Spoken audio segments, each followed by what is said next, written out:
Hello mga kalanog, mayong adlaw na sabdo kaninyong tanan. Kini sa Panginoong igsuon, ubos ninyong alagad, Brother Rex Apa sa ka-evangelist sa Seventh-day Adventist Church Mission. So magaingon, kumusta kanyong tanan? Shout out sa tanan mga kaigsunan nga mga supporter na to, bisan pa sa dili mga supporter katong wala pa makasupport ni ini, malilian nimo kini mong video sa atong ministry sa Lanog sa Gugma sa Dios. Palihog i-like, i-share og i-subscribe na lang usab mga kaigsunan. Salamat usab sa dili na to makaubanan ng mga kaigsunan, mga naga-comment ato ni nasayran tungod kay do na may mga comment nga ato nga makita. So, kumusta kanyang tanan hinaut ko na amo sa maayong panlawas samtang kita kuha na pod og dugang mga pagtulunan ng ato nga video Lanog sa Gugma sa Dios. Brother Edgar Arellano diha sa Trento, ako yun yung balik-balikon tungod kay imo na mention nga nagsunod po ka sa ato nga programa sa atong Lanog sa Gugma sa Dios YouTube channel. Ha? So shout out sa tanan jud magigsunan, di man ako mausa-usa kadtong Brother Adlaw nangutan akong taga-asa ko. So nag-reply na ko sa akong YouTube nga niata sa Kidapawan City, North Cotabato, no? Imo nang makita dito sa ato nga reply sa ato nga YouTube. Okay, 000 dyan po sa USA. Maraming salamat po sa awa ng Diyos. Patuloy ang ating ministry sa Lanog sa Gugma sa Diyos nitong ating munting channel. At maraming salamat po sa walang sawang support nitong ating ministry. Napakalaking halaga po ang mga tulong ninyo dahil benepisyo din tayo sa mga mga pangailangan natin kahit kunti.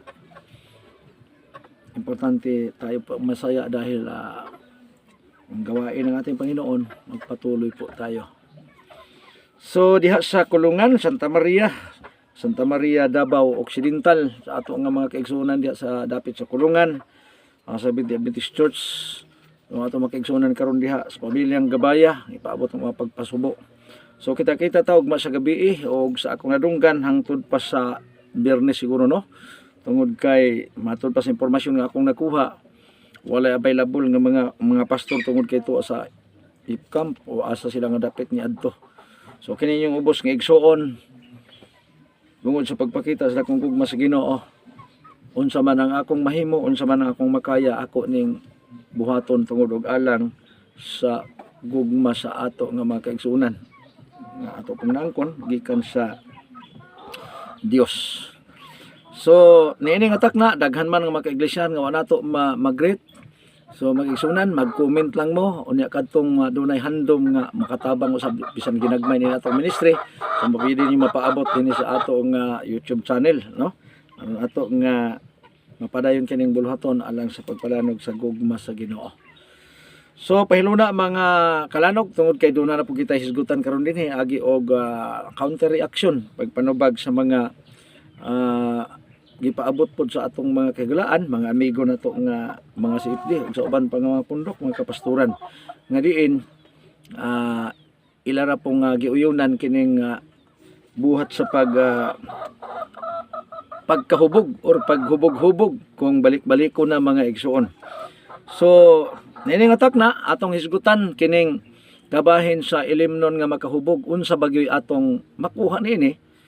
Maayo ba gyud diha sa tubangan sa Ginoo kay kung musugod gani kag uno ayon pa nila ang uno ray lisod kanang giingog drink moderately unya kung lamian na moderatso na siya mga hinigog mga kalanog unang moderately ginagmay pa unya moderatso na siya sama basketball sige kay uno ray lisod makauno gani sayo na ng 2, 3 hangtod nga mahuman, no? Una nga drink moderately. Abi nyo mga kalanog, niadto sa panahon sa tama sa Eden, ang gigamit sa kaaway aron nga malinla ang tao, pagkaon lang, wala pa'y labot ang inom. Muna, katong panahon na, gani siya dan og siba, normal gani ilang panguna-una, kay dili sila hubog. Pero nadaot gani sila sa paagi sa kaaway. Muna sa unang Korinto 10:31, nag-ingon ang kasulatan, sa magkaon og mag-inom kamo, kuyog na manggod ang inom. Nanay inom, kung ang programa sa kaaway nilampos man pinaagi las pagkaon karon iyang gidubli giubanan na pod niya og inom. Una nga nagkagrabe kung ang taong normal imong walihan dili man gani mo dawat sa mensahe sa Dios unsa pa kaha og hubog pagyud ang maong tawo. No, mao ni dako kaining paagi sa kaaway aron nga mapildi ang mga katawhan sa Dios. Sa dili pa modungo tag makajot magampo ta, dalaygon nga Dios na ikaw sa kalangitan. O naman kami kaalam aron amo masabtan kining tanan, labos tanan ang mga viewers unta masabtan nila ang imong gugma. Og amo kining pasalamatan ang tanan sa ngalan ni Jesus. Amen. So mao ni mga kalanog nga ato ni hisgutan tungod kay ang pagkaon og ang pag-inom importante ni nga madaig og mahimaya nato ang Dios. Unya ang 23 23:20 sa proverbio ni si Solomon ayaw pag-ipon kanila mga ulitan og mga palainom sa bino. No mahimo man gutang ulit mga hinigog mga kaigsuonan kung ang tao medyo ulit-ulit siya wa pa gani makainom. Samot na gyud og makainom na gyud og bino nga makahubog. Mo nang sa proverbio 20 bersikulo 1 kadtong nabiktima sa pag-inom sa mga ilimnong makahubog dili maalamon.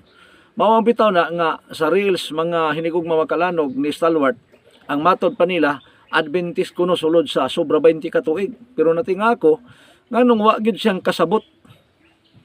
Gani nang hagit pa gyud siyang debate mga kalanog tungod kay gusto niyang public debate kuno kay iya yung pamatud-an nga pwede yung moinom.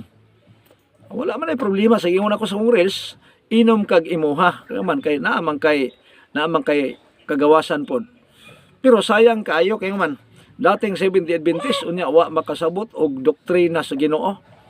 Kabalo ka Brother Stalwart, ang yawa sa unang panahon ang iyang diskarte kaon lang. Pero iyang gidubli aron nga ang tao masaag jud. Kay ako agi kog kapalahubog, way tarong nga tao nga hubog. Sa tinuod lang, maoy mo'y gadaghan, musulti nagdili mga maayo. No? Ato ragon ng basahon, yung pa din Panultihon 20 bersikulo 1. Ang sobra nga pag-inom sa makahubog nga ilimnon makapahimong bugal-bugalon og palaaway. Amaning gyud nako. Moabot man gyud ang sobra kay man drink moderately man gyud Unya ingon pa din ang tao nga palahubog dili maalamon. So ang ilang rason nga ginagmay lang ilang imnon kay naa lagi giingon sa unang Timoteo 5:23 nga ayaw na pag-inom og lonlon tubig, pag-inom usab og jutayng bino alang dunay purpose alang sa masubsob nga pagbalatian. Sa ato pa gamiton siya tambal ini siya. Dili ni para pang-inom nga aron ka mahubog. Ngano man kay moabot na ganing puntong mahimo kang palahubog wa gyud kay luna sa gingarin sa langit.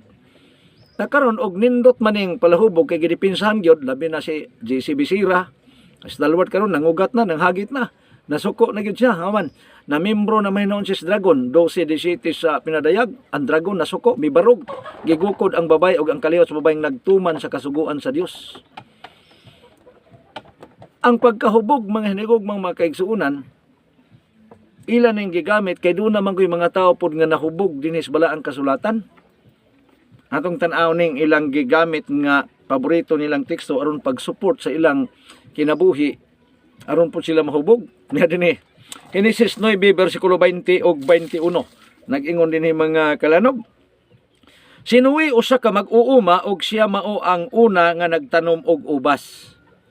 So ang ubas mga igsuon tanom ni siya panginabuhi ani dili ini tuyo nga mahubog ta. Sa ato siguro ri ingnon nato glubi. Amo nang dinha pagikuhang tuba aron na naapoy tagay-tagay unya kinantahay dayon nya minauyay dayon. 21 usa ka higayon ni ana timan nga ang Biblia nagsulti usa ka higayon ni ana miinom siya og bino nahubog og natulog nga hubo sulod sa iyang tulda. Tama? Ang gisulti dinhi usa ka higayon ni inom wa pa siguro siya kasinatiag makahubog ba niyang gitanom. So miinom og bino unya nahubog og natulog nga hubo sulod sa iyang tulda. Niya mga hinigugmang mga igsunan. Atong tugutan nga, sige na lang, inom na lang. Balag mahubog. Pero ang resulta, tanawa ragot, sinuwi ni higda sa iyang kampo, naghubo na. Nga mangutana ko mga kalanog, i-comment lang ninyo, tarong ba ning tao nga maghubo na? Sabi ninyo, naamong bayahinon ang iyang anak, nga isa. Nga siya pa'y niingon nga mahimo kang tinunglo. Nga naman, kay usa sa tulo niya ka mga anak, misulo dito. Dito makalanog kay naghubo mang iyang papa. Ni gawas, may report dito siyang duha ka igsuon. ang duha ka igsuon pagkahibalo ni kuha og kupo or habol sa tuwa karon ni adto sa sulod unya ang ilang paglakaw nag-atras aron di sila makakita sa naghubo. Na ang usa ka igsuon nakakita na magyong naghubo.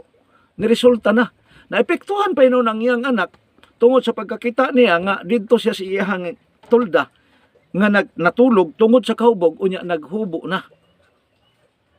Usa siyang mga anak kung imo ning subayon giingnan pa niyang natinunglo ano man kay nakit-an siya nga natulog nga hubo nya hubog mo nang hubog kasagaran mahubog wa nay buot maghubo na mo nang ingon sa sinultian mga kalanog nga hubagang ate oy mo nang ang laki hubugang kuya oy nya laki maghubo babae maghubo na wa na magkadimao ngano man dili maalamon ingon ni Haring Solomon Proverbio 20 bersikulo 1 unya ang kadto kunong mga ulitan gisultihan sa Dios nga dili ni siya pwede kaunon kadtong mga ulit nga musupak gyud mukao na gani pagkahubog na musubra pa kay mukao nag irong buang mukao nag iring buang kung mahimo mukao nag taong buang wa na kay buang naman pod mao na nga dili maayo pero ilang gihimong pattern si Noe so tao si Noe nasipyat siya ano man kayang pagkapalahubog dili na tudlo sa Dios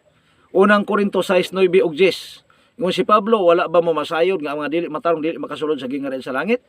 Ayaw ka mo palimbong. Walay mga makilawason, mga kawatan, unya naapil yun diha mga igsuon, mga kalanog ang palahubog. Ano man? Di na nakadumdum og langit ng palahubog. Oy, mabitong usa ka panahon dunay nagwalis na matyan, niingon pang nagwali, kamo mapalahubog, ayaw na lang yung pagdahom nga makaadto mos langit. Nitubag ang hubog, adto-adto anang langit, di na magay may kadumdum sa among balay. Tinuod yun na, di na kadumdum og balay, mabuhat na og dili maayo. Mo na nga, kung atong tan-aon, kini mo'y gihimo nilang pattern, ingon pas Biblia, usa ka higayon. Karon ni apay gihimo nila nga pattern pod nga usa. Tan-aw na to. Silot usa pod ka patriarka nga atong makita. Sa dihang nahuman ang sunog sa Sodoma Gomora mga kalanog, nilaya sila.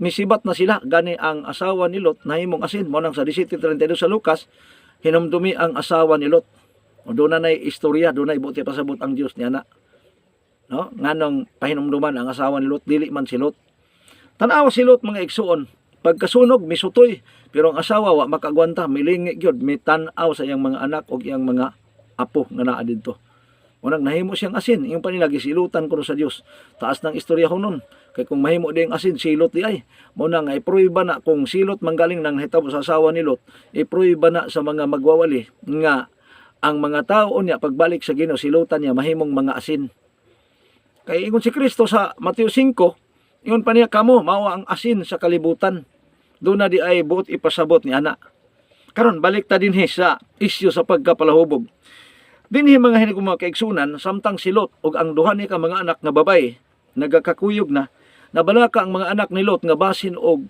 mamatay ilang amahan unya wala na may mga laki wala na mga laki nga ilang nakita so ang ilang gihimo ingon pa din sa Genesis 19 bersikulo 32 unya laktaw takras 35 ingon dinhi maayo pagpaimno nato si tatay og bino hangtod nga mahubog sa ato pa ang intensyon dinhi sa Biblia dili si Lot moy gustong mag-inom kay mahubog dunay nagbinuang niya kinsa man ang iyang mga kabataan maayo pagpaimno nato si tatay og bino hangtod nga mahubog unya makighilawas kita kaniya aron nga makabaton kitag anak pinaagi kaniya niya intensyon nga maayo para sa ila pero di ni maayo atubangan sa Ginoo 33 busa ni adtong gabhiuna gihubog nila ang ilang amahan nahubog si Lot pero dili iyang katuyuan na ay naglansi sa iya nga gihubog siya gihubog nila ang ilang amahan unya nakighilawas ang magulang nga anak sa iyang amahan tungod sa sobra nga kahubog ni Lot wala gayod siya makahibalo kung unsa ang nahitabo sa ato pa inosente siya ang Biblia nagrecord nga way nahibaw-an si Lot ini pero kini mga palahubog ron do na gini nahibaw-an si Lot inosente sa 35 human naman ang maguwang niingon na po dinhi Ingon ang magawa nga atong aging gabi nahubog si tatay nakadulog ko unya nakihilawas ko sa sa atong amahan.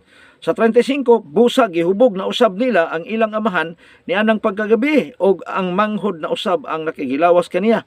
Sa labihan niya nga kahubog wala gihapon makahibalo si Lot kun unsa ang nahitabo. Meaning si Lot inosente gyud nga man wa gyud siya kahibalo.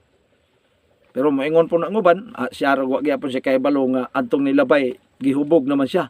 Basig ni angay na pod nga mahubog tinuod. Mao lang gyud akong giingon nga drink moderately. Ginagmay lang. Ni angay na, ikaduha na. Tingali, kining mga CFD karon ni angay din pagay, di lang kay kaduha, parihan ni Lot.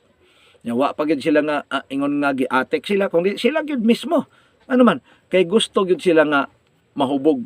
Mamitan ako sa tanawan ako si GC Bisira, nasa iyang mga ko sa YouTube, murag tanaw nako, murag permanente na lang hubog. Na maayo ba ang resulta? Sa ilahang bahin, sa mga anak ni Lot, para nila maayo man nagbuntis sila. Nakabaton sila kaliwatan. Pero ang Biblia silent diha. Ang ato lang puntos nga si Lot wa magtinguha nga mahubog, kung dili gihubog kay tingali didto po ni nakakuha kang nuwi ning mga bataa, nakakuha nag-record nga na ade makahubog, mao tong ilang gipainom ang ilang amahan. So ang punto, kung ang pagkapalahubog maayo ba karon ni ay mga kalanog nga nahitabo sa usa ka gira nga nahitabo nga diin nakahimo hinuon nga napalpak ang mga hari 32 kabuok mga hari sa diha nga gisulong sila ni Ahab, ni Haring Ahab, nadaot sila ano man kay ang nahitabo naghubog man hinon sila.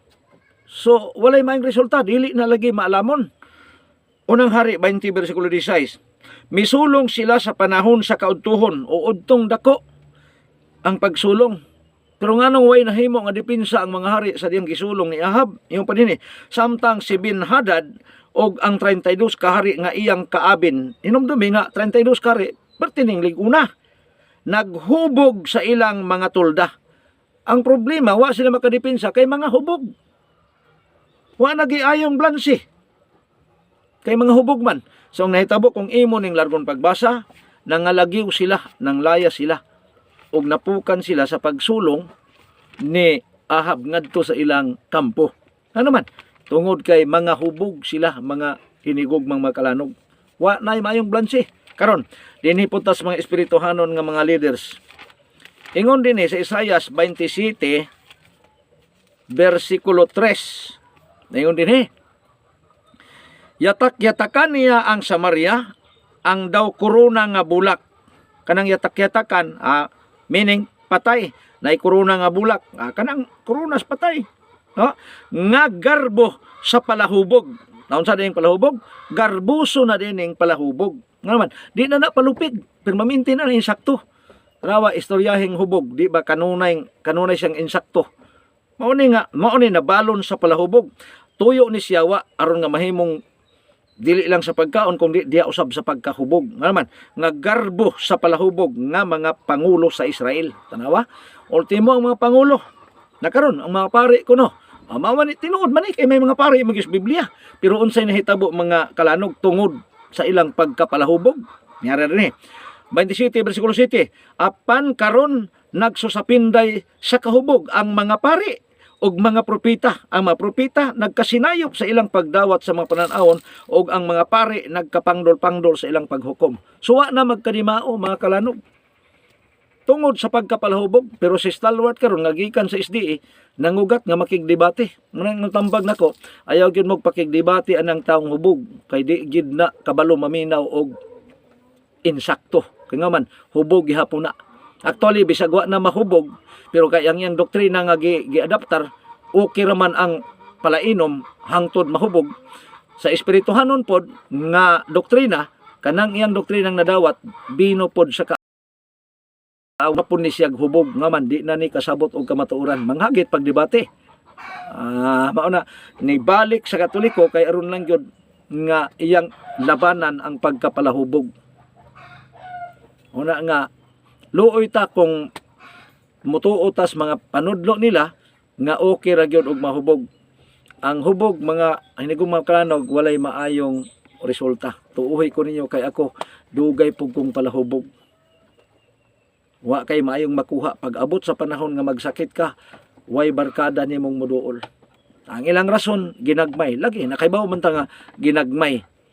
Ang ginagmay tama tong 5:23 unang Timoteo nga tambal pero ang pangutana bisag wa kay sakit sige kag inom og ginagmay hangtod mahimo kang palahubog. O dili gusto ang Dios ana 5:11 sa Isayas alaot kanilang mosayo sayo pa gyud tanawang mga hari udto pa gisulong wa na mga hubog na kay sayo pa nagsugod naman maghinayak na. Kini si Brother sa apa salanak sa gugma sa Dios magaingon ang lapad ug dako ang gugma sa Dios magbugkos kanatong tanan. Ayaw kalimot pag-like, i-share ug i-subscribe usab. Bye-bye ug hangtod sa sunod nato nga video. Kini si Brother sa apa salanog sa gugma sa Dios YouTube Ministry.